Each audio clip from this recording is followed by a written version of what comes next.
Hello and welcome back to our channel. Before we dive into yet another fascinating and mysterious stories, I would like to invite you to watch, to like, and subscribe to the channel. Also activate the notification sound. Listen, seeker of connection. You who yearn to understand the hearts and minds around you. Does the inner world of another feel like a locked room, a hidden landscape? Do you wish you could perceive beyond the spoken word, beyond the surface presentation? The desire to truly understand another soul is woven into the fabric of human experience.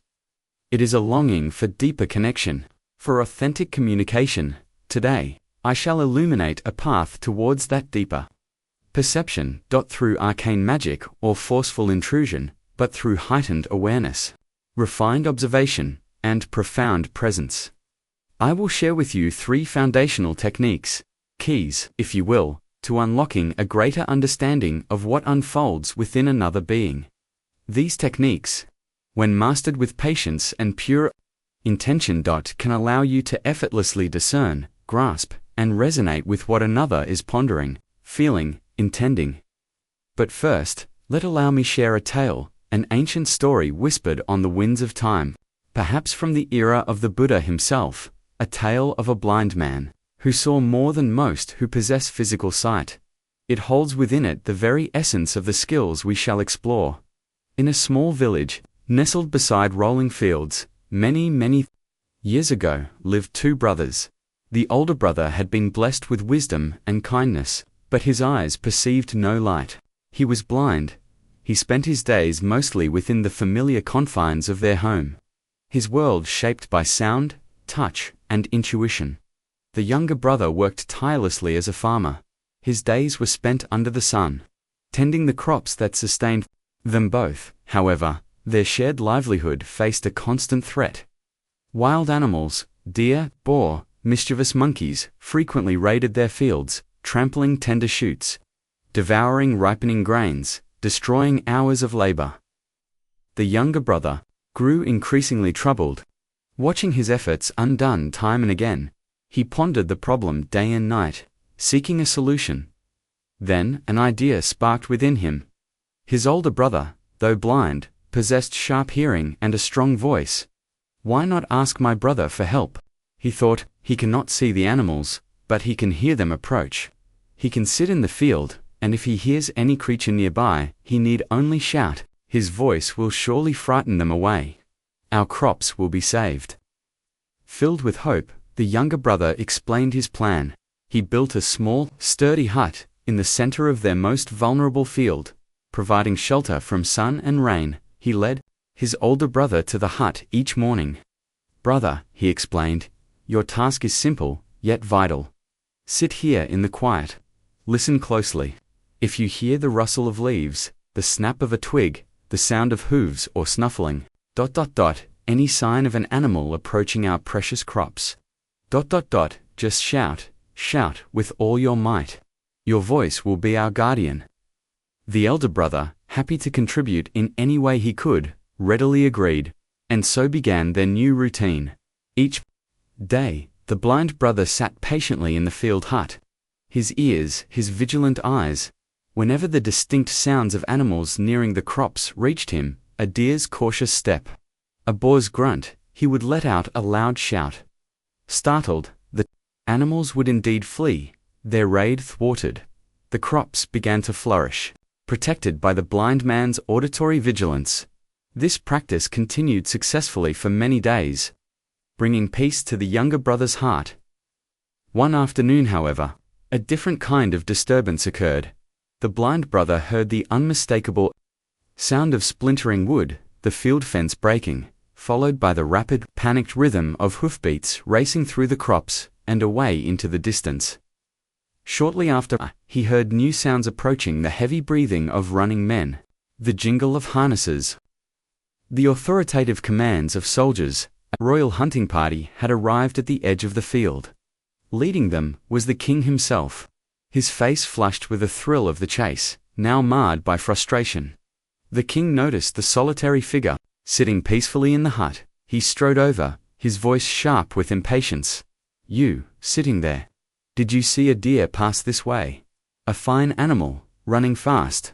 The blind brother turned his face towards the sound of the king's voice. Your Majesty, he replied calmly, his voice steady. Forgive me, but I am blind. I cannot see any deer, fine or otherwise. He paused, then added thoughtfully, However, Your Majesty, I can tell you this, ... The creature whose panicked flight broke my fence moments ago ... is not worth your noble pursuit. You are wasting your precious time chasing her. The king stopped short, astonished. Anger warred with curiosity on his face. Blind, you say? The king scoffed, narrowing his eyes. Yet you presume to tell me the worthiness of my quarry? How? Could you possibly know? Are you mocking your king? Lying about your blindness, perhaps? The blind brother remained serene. No, Your Majesty, I do not lie about my sight, or lack thereof, but, based on what I heard, the specific rhythm of its hoofbeats, the sound of its passage through the crops, perhaps even a subtle scent carried on the breeze, I perceive the truth. The animal you believe to be a worthy deer, the blind man stated with quiet confidence, is, in fact, a pregnant doe, heavy with young. I have never known a king, a symbol of justice and wisdom, to hunt a creature carrying new life. Therefore, I say again, she is not worth your pursuit. Your arrows are better saved. Your time better spent. The king was utterly dumbfounded. Pregnant?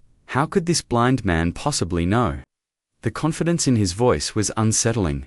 It rang with certainty. The king stammered, incredulity etched on his features. How can you be so sure?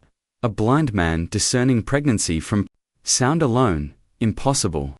Doubt gnawed at him, yet the blind man's conviction was palpable.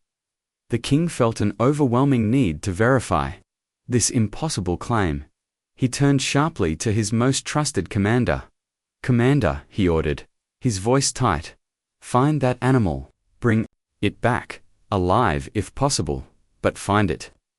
I must know if this blind man speaks truth or madness. Verify if she carries young. The commander bowed, relaying the order, and the hunting party fanned out once more. After some time, the commander returned, his expression one of wonder. Your Majesty, he reported, bowing low. The blind man, ... he spoke the truth. The doe is indeed pregnant, heavy with young. The king stared, first at his commander, then back towards the humble hut. His mind reeled. Wonder filled him, chasing away the frustration of the hunt. How could this be possible? He felt compelled to understand the source of this man's uncanny perception. He approached the hut again, his demeanor changed from demanding to inquisitive. Man, the king began, his voice softer now, tinged with respect. I confess, I know not whether you are truly blind as you claim, or possess some other hidden sight. But your perception is ... remarkable. I have come to ask you a question, a matter that weighs heavily upon my heart. Will you grant me an honest answer, if you are able? The blind brother inclined his head graciously.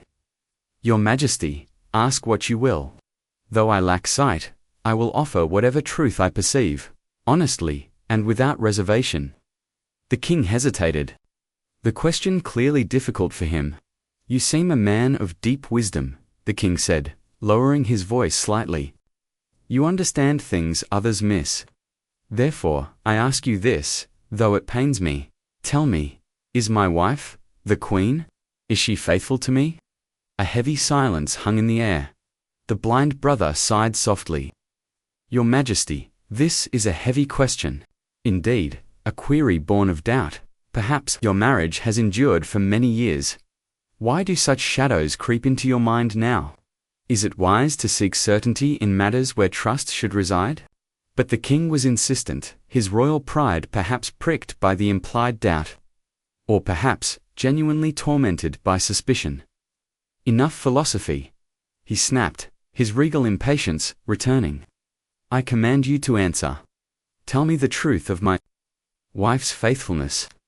If you refuse, or if I suspect you dissemble, I swear I shall have your head. The blind brother felt the shift in the king's energy, the edge of threat. He remained calm. Your Majesty, the truth of such a matter is not perceived through simple hearing.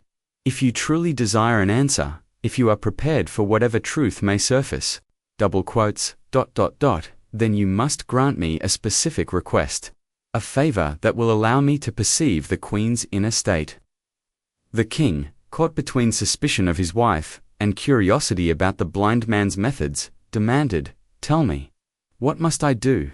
The blind brother's request was startling.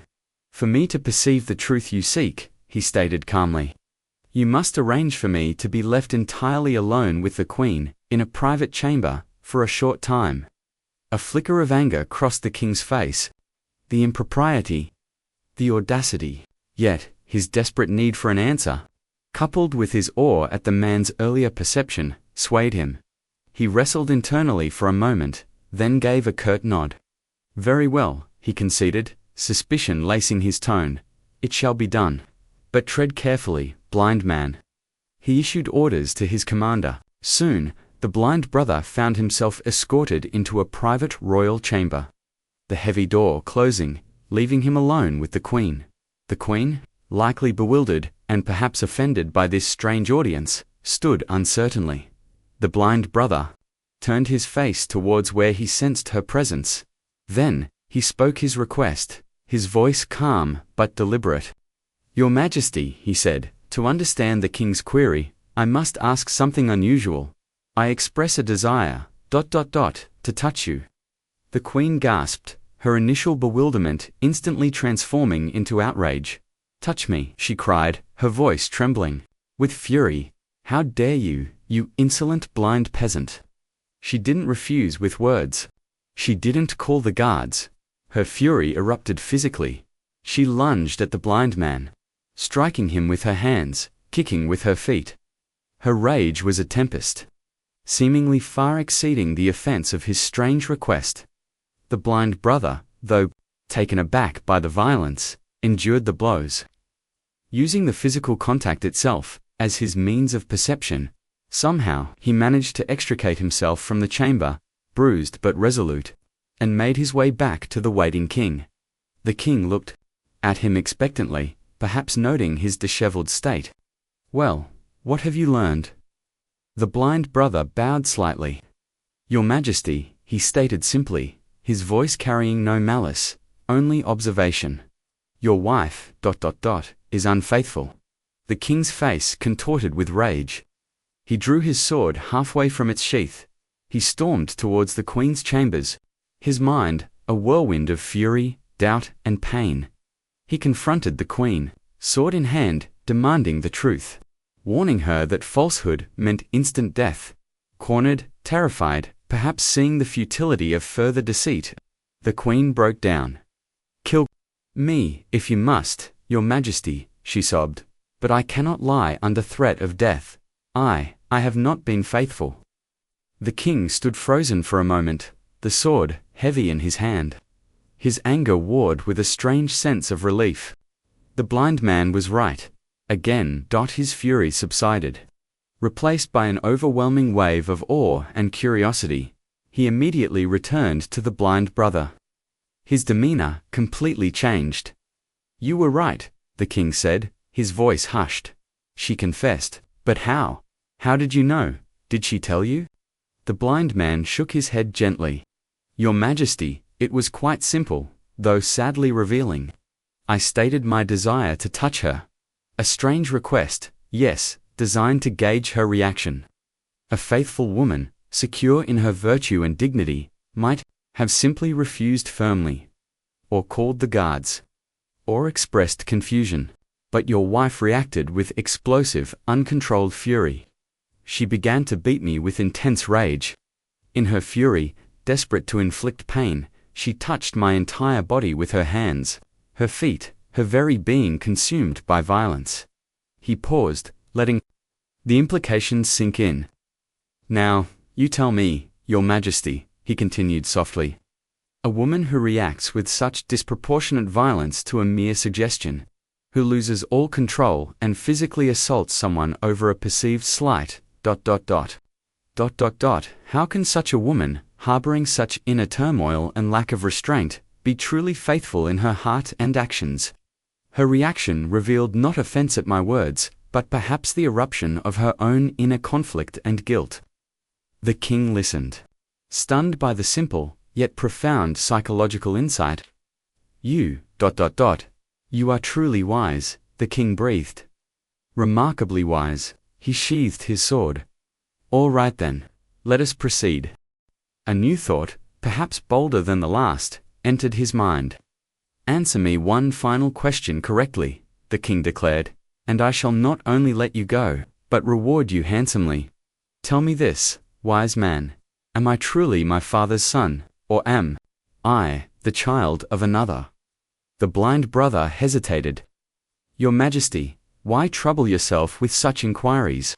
You wear the crown, you rule the kingdom. Does the bloodline truly alter your present reality? Let this question rest. But the king was resolute. Driven now by an insatiable thirst for the truths, this blind man seemed to perceive. No, I must know. This question will haunt me if left unanswered. Tell me the exact truth. Seeing the king's determination, the blind brother sighed. Very well, Your Majesty. I can perceive the answer. But first, you must promise me, truly promise, that you will not be angered by what I reveal. The king, eager for the answer, readily agreed. I promise, I swear upon my crown, I shall not be angry. Speak. The blind brother leaned slightly closer, his voice low and clear. Your Majesty, you are indeed the son of your father, the late king. The king felt a surge of relief. But, the blind man added, you are also under the shadow of a miserly merchant. Under the shadow of a merchant. What could that possibly mean? Confused, yet intrigued, the king rushed to the Queen Mother's private chambers. He recounted the blind man's words, demanding the full truth from his mother, threatening drastic action if she refused. The Queen Mother, perhaps burdened by the secret for years, finally relented. My son, she confessed, tears welling in her eyes. It is true, you are indeed the child of your father, the king, but during the time you were conceived, the kingdom faced hardship. Your father, the king, sought financial aid. A very wealthy, but notoriously stingy, miserly merchant provided a crucial loan, saving the kingdom. Perhaps, she whispered, the merchant's overwhelming focus on wealth, his parsimonious spirit, cast some kind of shadow and influence. During that critical time, it was a strange, almost esoteric explanation, but it confirmed the blind man's cryptic words.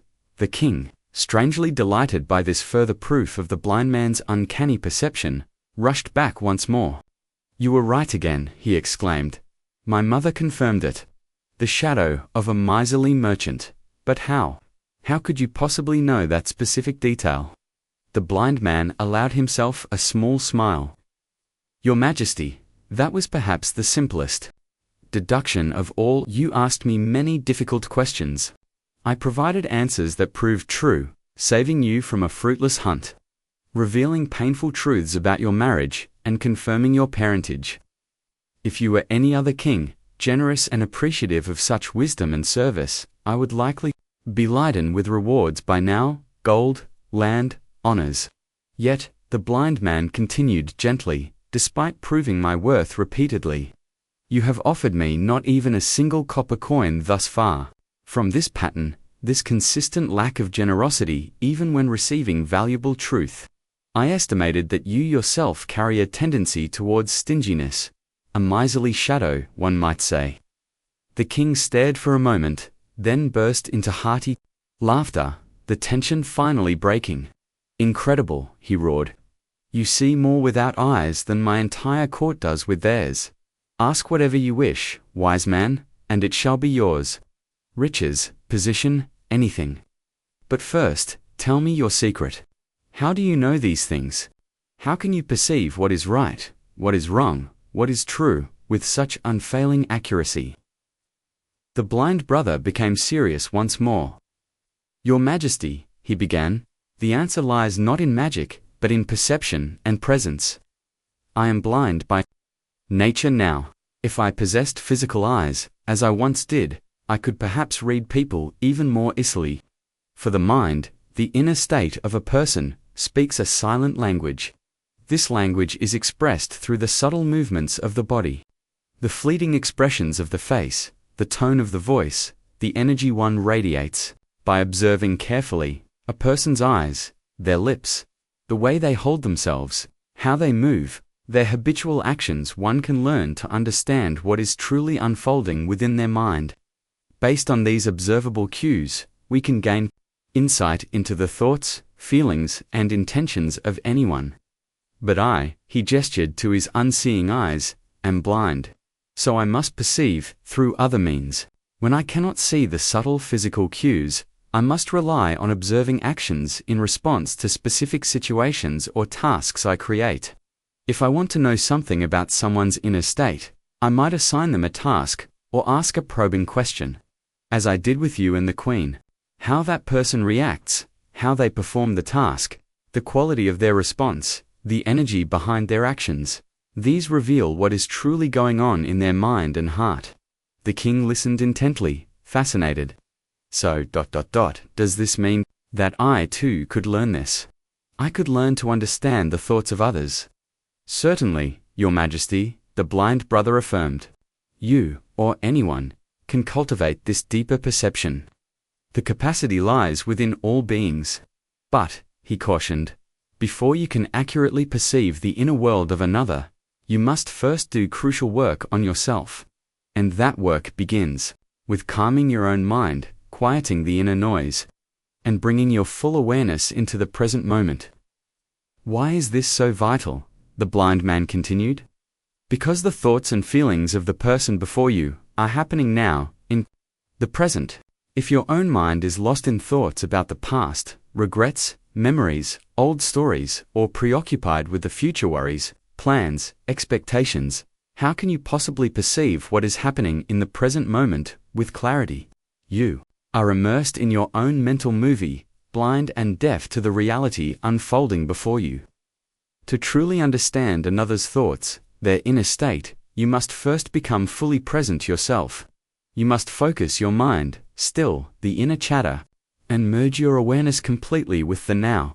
Only from this state of calm presence can you truly observe, perceive, and understand the subtle signals another person is constantly emitting. So, Your Majesty, the first and most crucial step is this inner work. Focus your mind, bring your awareness fully into the present moment. The king nodded slowly, absorbing the wisdom. I understand. Presence is the key. Tell me then, wise one. You mentioned 3 ways, 3 techniques, learned from the revered Gautama Buddha himself. Yes, Your Majesty, the blind man confirmed. During a time when I still had my sight, I had the great fortune to learn from the Enlightened One. He taught many methods for developing clear perception. I will share 3 foundational techniques with you now. They are simple in principle, yet profound in practice. O King, prepare your mind. Listen closely. The first technique, the blind man began, his voice calm and instructive, concerns the gateway through which much subtle information flows, observing the eyes. It is often said, Your Majesty, that the eyes are the windows to the soul. This is more than just poetry. It holds a deep truth. When we converse with someone, our natural inclination is to look at their face, particularly their eyes, because eyes, though they do not speak with words, communicate volumes through their subtle movements, changes, and expressions. If you learn to understand the language of the eyes, you gain a powerful key to discerning what is truly happening within another's mind, what they might be thinking, feeling, or even intending to do next. Though I no longer possess physical sight, the blind man continued, I vividly recall the lessons taught by my revered teacher, Gautama Buddha, many years ago. He emphasized mindful observation of all phenomena, including the subtle signals of the human body. I practiced this skill when I could see, learning to read the stories told by the eyes alone. So, if you wish to develop this ability, Your Majesty, begin by paying conscious, focused attention to the eyes of those you interact with. Observe these specific aspects. First, consider their gaze and direction. Where are their eyes looking? As you speak, or as they speak, do their eyes meet yours directly and hold contact comfortably? This often indicates honesty, confidence, interest, and engagement in the conversation. Do their eyes constantly wander, darting here and there, scanning the room? This might suggest nervousness, distraction, boredom, a desire to escape the conversation. Or perhaps they are searching their environment for information or threats. They consistently avoid direct eye contact, looking down or away. This can signal shyness, discomfort, shame, guilt, or potentially deception, a fear that their eyes might betray their true thoughts. Notice when they break eye contact. Does it happen when a specific topic is mentioned? This could indicate sensitivity or discomfort around that subject. Some ancient traditions, and even your modern psychology, suggest eye movements can correlate with internal processes. Looking up might relate to visualizing images. Looking sideways might relate to auditory processing, remembering sounds, or constructing dialogue. Looking down might connect to feelings or internal self-talk. Observing these subtle shifts can offer clues to their thought process, though context is always key. Second, observe their eyebrows. The eyebrows are remarkably expressive, often moving involuntarily with underlying emotions. Pay attention to micro-expressions, fleeting movements that flash across the face. Raised eyebrows often signal surprise, curiosity, interest, or sometimes skepticism. Raising an eyebrow. Lowered and drawn together eyebrows typically indicate concentration, confusion, worry, anger, or disapproval. Furrowed brow. One eyebrow raised can suggest doubt or questioning. A quick upward flick might show recognition or agreement. Observe how eyebrow movements synchronize, or fail to synchronize, with their words and overall demeanor. Third, notice the pupils. The pupils, the black centers of the eyes, respond not only to light, but also to emotional and mental states. Governed by the autonomic nervous system, pupil dilation getting bigger. This often occurs when someone is interested, aroused, excited, attracted to someone or something, or experiencing positive emotions. It can also occur under stress or fear, part of the fight or flight response, or due to cognitive effort. Look for clusters of cues. Pupil constriction getting smaller. This can indicate dislike, disinterest, boredom, relaxation, or negative emotions like anger or disgust, though bright light is the primary cause. Again, interpret within context. Changes in pupil size are very subtle and require keen observation, but they provide a direct physiological window into inner states of arousal and interest. Fourth, observe the sclera, the whites of the eyes and overall eye appearance. Is the sclera clear and white? This usually indicates good health and reasonable rest. Is the sclera red or bloodshot? This can signify fatigue, lack of sleep, stress, illness, allergies, or recent crying, strong emotion like anger. A person in this state might be less receptive, more irritable, or preoccupied. Are the eyes bright and alert, or dull and listless? This speaks volumes about their current energy level and engagement. Is there moisture? Watery eyes can indicate sadness, empathy, but also physical irritation. I remember encountering a traveler once. The blind man recounted softly. Though I could not see his eyes then, I recall applying these principles from my sighted days. Imagine talking to someone whose eyes constantly dart away, never quite meeting yours, who frequently looks towards the exit, whose pupils might constrict when you ask direct questions, whose eyebrows remain furrowed in worry even when discussing neutral topics, whose sclera might be red from fatigue. Such a cluster of signals would strongly suggest inner turmoil, a desire to leave, perhaps something hidden or deceptive. By observing these signals together, not in isolation, and comparing them to the person's normal baseline behavior if known, you begin to build a more accurate picture of their inner world. This first technique, Your Majesty, requires patience and practice. Observe without judgment. Simply notice the subtle language spoken by the eyes. The second technique, the blind brother continued, flows naturally from the first. It involves understanding facial expressions as a whole. The face, Your Majesty, is like a canvas upon which emotions paint themselves, often involuntarily. While some learn to mask their feelings, true emotions often flicker across the face in fleeting micro-expressions, or leak through in subtle muscle tensions. Even if someone's words declare happiness, a tightening around the mouth or a flicker of sadness in the eyes can reveal a deeper truth. If you wish to understand others more deeply, learn to read the geography of the face. Consider the universal expressions. Your wise men, and ours, have observed that certain core emotions often manifest through similar facial muscle movements across cultures. Happiness, genuine smiles, Duchenne smiles involve not just upturned lips, but crinkling around the eyes. A smile involving only the mouth might be polite, but not genuinely felt.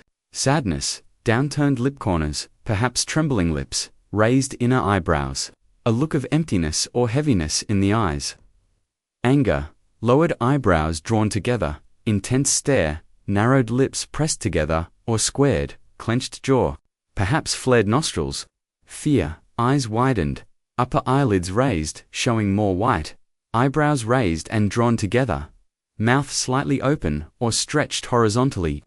Surprise, eyebrows raised high and curved, eyes wide open, jaw dropped slightly, mouth open. Disgust, nose wrinkled, upper lip raised, often accompanied by a slight turning away. Contempt, one side of the upper lip raised slightly, a sneer or smirk, often indicates feelings of superiority or disdain. Observing these basic expressions provides a foundation. Look for micro-expressions. These are the real gems for deeper perception. Micro-expressions are very brief, involuntary flashes of true emotion that leak out before a person can consciously control or mask them. They last only a fraction of a second. Someone might be telling you they are fine, but you see a of fear flash across their face, or they might be agreeing politely, but a micro-expression of disgust reveals their true feeling. Spotting these requires focused attention and practice. You must watch closely, especially during moments of emotional significance or potential conflict. Analyze specific facial areas, the mouth beyond smiles and frowns. Look for lip-biting anxiety, holding back, lip-pressing anger, frustration, lip-pursing disapproval, deep thought, trembling lips, sadness, fear. The jaw, a clenched jaw is a clear sign of tension, stress, or suppressed anger. The forehead furrows indicate concentration, worry, or sadness. Horizontal lines can show surprise. The nose, nostril flaring connects to arousal, anger, excitement, sometimes fear. Cheeks, flushing or paling, can indicate embarrassment, anger, fear, or arousal. Look for congruence and incongruence. Does the facial expression match the words being spoken? Does it match the signals from the eyes and the body language? If someone tells you they are happy, but their eyes look sad and their smile doesn't reach their eyes, that's incongruence. It signals a hidden or mixed feeling. If someone insists they are calm, but their jaw is clenched and their nostrils flare slightly, their face tells a different story. Reading facial expressions accurately involves looking at the whole picture, noticing subtle cues, and especially paying attention to moments where the expression seems out of sync with the words or the situation. Remember, Your Majesty, the face is a rich tapestry. Learn its patterns, its subtle shifts, its involuntary revelations, and you will understand much about the inner landscape of others. The third technique, the blind man stated, turning his serene face towards the king, moves beyond the face and eyes to encompass the entire physical presence and the subtle energy it radiates. This is understanding body language and sensing presence. Even without sight, Your Majesty, I learned to perceive much through the way a person holds themselves. The way they move, the tension or ease in their posture, the very feeling they emit into the space around them. The body speaks its own language, often more honestly than words. Observe posture and stance. How does the person carry themselves? Upright, open posture, shoulders back, chest open, Arms relaxed at sides typically signals confidence, openness, willingness to engage. Slumped posture, shoulders rounded, head down often indicates sadness, defeat, low energy, lack of confidence. Closed posture, arms crossed over chest, body turned partially away, usually signals defensiveness, disagreement, discomfort, or feeling closed off. Rigid, tense posture, shoulders high, muscles tight, indicates stress, anxiety, fear, or suppressed anger. Leaning in towards you generally shows interest, engagement, agreement. Leaning away or pulling back suggests disinterest, disagreement, discomfort, or a desire for space. Mirroring, does the person unconsciously adopt a posture similar to yours? This is often a sign of rapport and connection. Watch gestures and movements. Hand gestures can be very revealing. Open palms often signify honesty and openness. Hidden hands in pockets. Behind back can sometimes suggest nervousness or holding something back, though it can also just be comfort. Pointing fingers can feel aggressive or accusatory. Fidgeting, tapping fingers, shaking leg, playing with objects typically indicates nervousness, anxiety, boredom, or impatience. Steepling fingers, fingertips touching, often shows confidence, thoughtfulness, or a feeling of authority. Wringing hands indicates distress, worry, or helplessness. Head movements, nodding usually means agreement or understanding, but check context, sometimes it's just habitual. Head tilting often signals curiosity or interest. Shaking the head indicates disagreement or disbelief. Observe the quality of movement. Are gestures smooth and fluid, or jerky and tense? Are movements expansive or constricted? Consider proxemics use of space. How close does the person stand or sit to you? Comfortable proximity varies by culture and personality, but sudden changes can be significant. Moving closer can indicate increased interest or intimacy. Moving further away can signal discomfort, disagreement, or a need for personal space.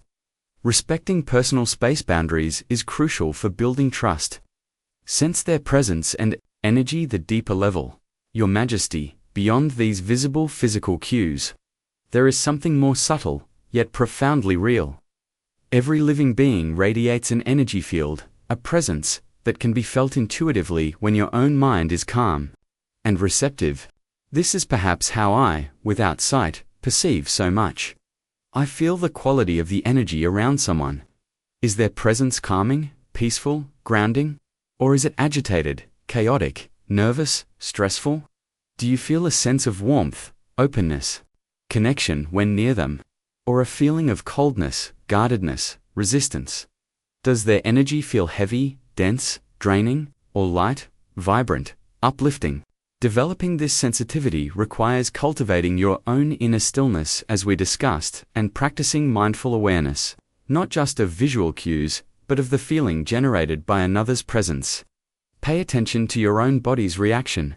When interacting with someone, does your own body tense up or relax in their presence? This is valuable information. Look for congruence here too. Does their calm energy match their calm words and posture? Or do they speak calmly while radiating intense agitation? The energy often reveals the deeper truth. This level of perception moves beyond simple observation into the realm of intuition and energetic resonance. It is accessible to you, Your Majesty, through dedicated practice in presence and sensitivity. These three techniques, O King, observing the eyes, understanding facial expressions, and reading body language and sensing presence, are powerful tools, the blind man summarized. But they must be used wisely and together. Never rely on a single cue in isolation. Look for clusters of signals, patterns of behavior. Always consider the context of the situation and the individual's baseline behavior. What is normal for them, and above all, approach this practice with a calm, present, and non-judgmental mind. Your goal is not to manipulate or categorize, but to understand, to connect, to foster empathy. There is one final, crucial element, Your Majesty. The blind man added, his voice taking on a tone of gentle warning. This knowledge, this ability to perceive the inner states of others, carries with it a great responsibility. From our perspective, observing your world, we see knowledge used for both great good and great harm. These skills must never be used for manipulation, deceit, exploitation, or gaining unfair advantage over others. To use them in such a way is to twist a sacred potential for connection into a tool of darkness. It creates negative ripples, harms your own soul, and ultimately leads to suffering. The true purpose of deeper perception is to foster greater compassion, empathy, and understanding between beings. To improve communication, resolve conflicts peacefully, offer comfort more effectively, and build authentic relationships based on truth and respect. Use this knowledge ethically, wisely, with love as your guiding principle. Align your perception with the highest good. That is the path of true wisdom, the path blessed by the divine. The king sat in silence for a long time, absorbing the blind man's profound teachings. He had sought a simple trick, perhaps, but received instead a deep lesson in awareness, presence, and responsibility. He understood now that reading minds was not about power over others, but about connection through perception. He thanked the blind brother profusely, rewarded him generously as promised, and vowed to practice these techniques with wisdom and care. So, beloved listeners, the journey to understanding others begins within yourself. Your mind. Cultivate presence. Open your senses, physical and subtle. Practice observing the eyes, the face, the body, the energy, without judgment, but with gentle curiosity. Look for patterns, seek congruence, trust your intuition, but always verify. With compassion, use this developing perception not to control, but to connect, not to judge, but to understand. Not for selfish gain, but for greater empathy and wiser communication. This is the path to truly reading the mind, reading the heart, reading the soul, through the lens of loving awareness. May this wisdom serve you well on your journey of connection. May you perceive with clarity, understand with compassion, and interact with grace. Blessings of light and understanding upon you all.